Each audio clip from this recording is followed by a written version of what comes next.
So in the previous lecture, we deployed our first ESX vSphere host.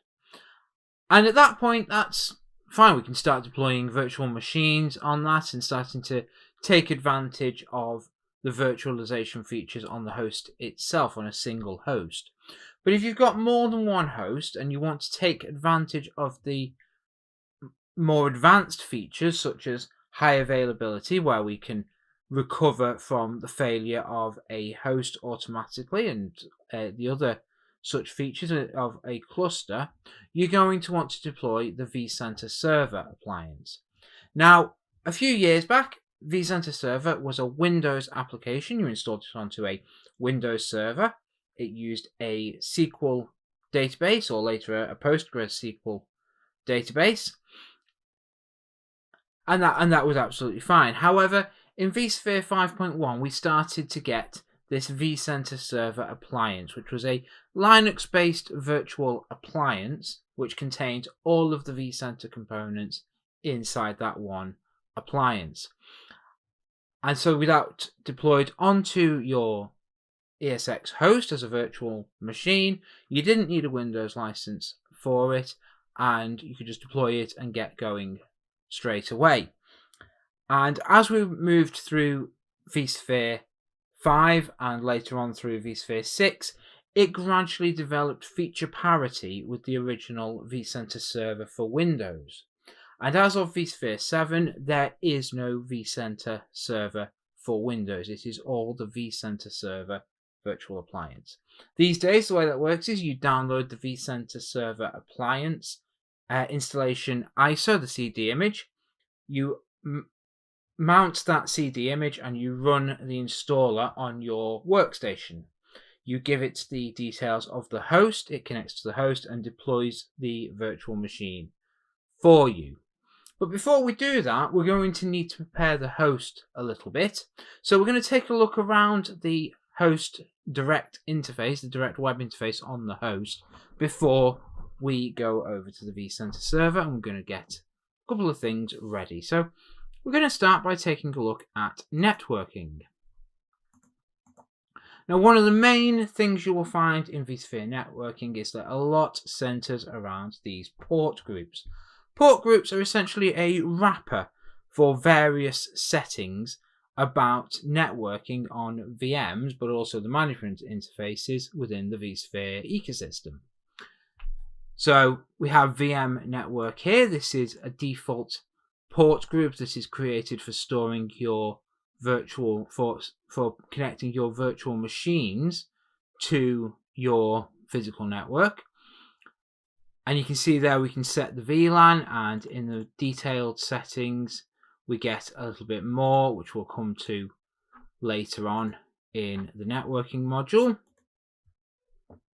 And then we have the management network, which is a special one for the management interfaces for the hosts. Next, we have virtual switches. So each of those port groups is linked to a virtual switch. And if we go into that virtual switch, we get this default vSwitch 0 whenever we install the ESX host. It creates this vSwitch 0 by default for us. And you can see our two port groups there are linked on the left hand side, and it's connected to one of our physical network adapters on the other side. So it's very much like a normal physical switch. You have an uplink and you have a number of machines or other devices attached to the switch on the other side. We'll go back to networking. We'll take a look at some of these other tabs. So physical NICs, that's literally just details about the network card, so MAC address and link speed. And the VM kernel NICs. The VM kernel NICs connect to the management port groups, and this is where we assign all of the IP addresses that the host uses for its own services. So if we take a look at edit settings, you can see here we can change the IP address assigned to the host, and we can decide which of the host's services are going to use this particular VM kernel virtual NIC.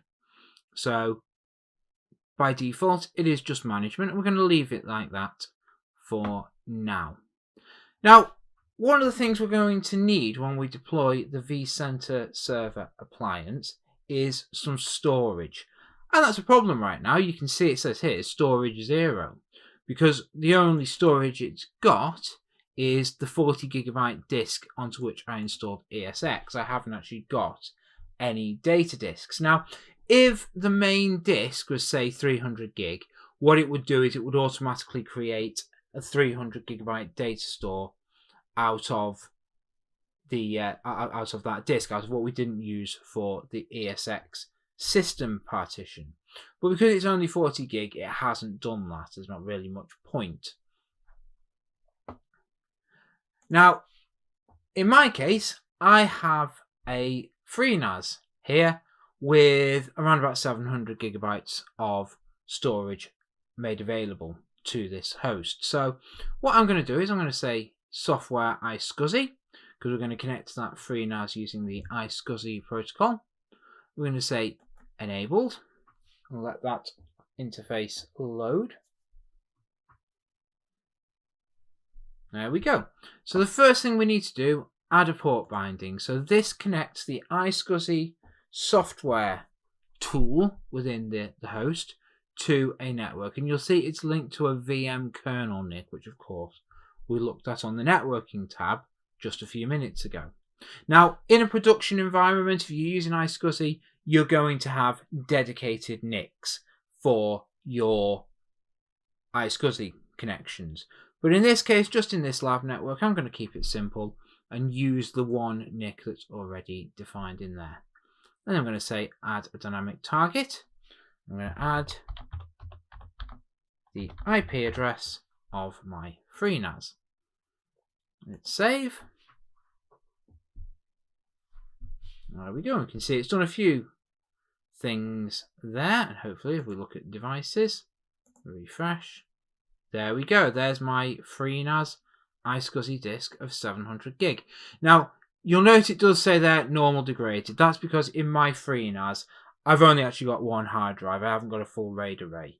But it's presented to ASX by FreeNAS as a RAID array with one disk. And therefore, it is determined to be degraded.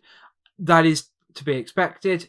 You probably won't see that if you have a normal array in place or whatever it is you're doing, but in my particular setup I know about that, and that is to be expected. So at this point we've now got our 700GB disk presented to the host, but at the moment it is just an empty disk. There's no partitions on it. Now in vSphere we don't tend to deal with partitions as such. We use data stores, which really are analogous to a partition. So we'll say new data store. We want to create a new VMFS data store. So VMFS being virtual machine file system, which is a VMware proprietary file system specifically for virtualization with ESX. So next, I'm going to call it DS1, data store 1. And you can see here it defaults to using the full disk, which is 99 times out of 100 what you are going to want to do. There's not really a lot of points. You can say custom and then change how much of that you're going to use. But in reality, there's really not much point in vSphere. And in fact, if anything, having more than one data store on the same physical storage is probably a bit of a management overhead. So 99 times out of 100, just select use full disk. We'll finish, and of course it formats the disk and creates new partitions. So again, the disk will be erased. So same again, be very careful to make sure that you are not about to accidentally overwrite the content of your storage if you're not sure if it could be presented by a SAN.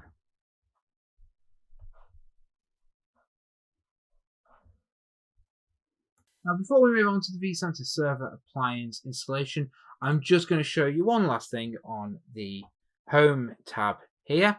which is this licensing message here. So of course, for our lab environment, I'm using an evaluation license of ESX. If you do have a licensed version of ESX for whatever it is you're doing, maybe you're doing this in production, or you have access to licenses through a partner program or whatever, then you can click on Assign License. So in Manage, Licensing, Assign License. You can put a license key in there. However, if you're going to deploy vCenter Server, as we'll see in a few moments, vCenter also has some options for managing those licenses for you. So actually, if you're going to deploy vCenter, you'll probably wait until you add it to your deployed vCenter server.